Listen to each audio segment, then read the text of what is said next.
நாங்கள் இப்போ யூஸ் பண்ணுற நாணயத்தாள்கள் சில்லறை நாணயங்களுக்கெல்லாம் கொஞ்ச நாள்லே வேலிடே இல்லை அப்படின்னு சொன்னால் அவங்களால நம்பக்கூடியதாக இருக்கா?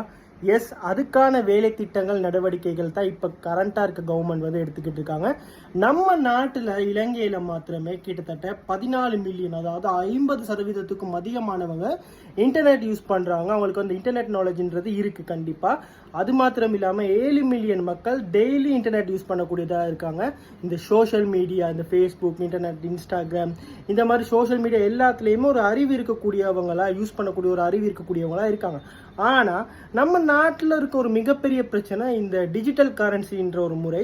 நான் எல்லாருக்குமே தெரியும், இந்த கொரோனா வந்ததுக்கு பிற்பாடு உலகமெங்கிலுமே வந்து இந்த அதிகமான இடங்களில் வந்து இந்த டிஜிட்டல் மயமான விடயங்கள் வந்து முன்னெடுக்கப்பட்டது.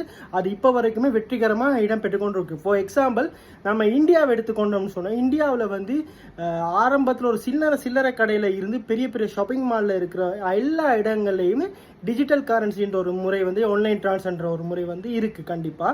ஆனால் நம்ம நாட்டில் மட்டும்தான் ஸ்டில் நாங்கள் இந்த நாணயத்தாள்கள், சில்லறை நாணயங்கள் எல்லாத்தையுமே பயன்படுத்தி கொண்டிருக்கோம். ஃபார் எக்ஸாம்பிள், நாங்கள் ஒரு 5000 தாள் அச்சிடணும்னா அந்த 5000 தாள் அச்சிடுறதுக்கான செலவு அதை விட ரொம்பவுமே அதிகமாக இருக்குது அப்படின்னு சொல்லக்கூடியதாக இருக்கும். அதுக்கான பெருமதியை விட, அச்சிடுற பெருமதியை விட.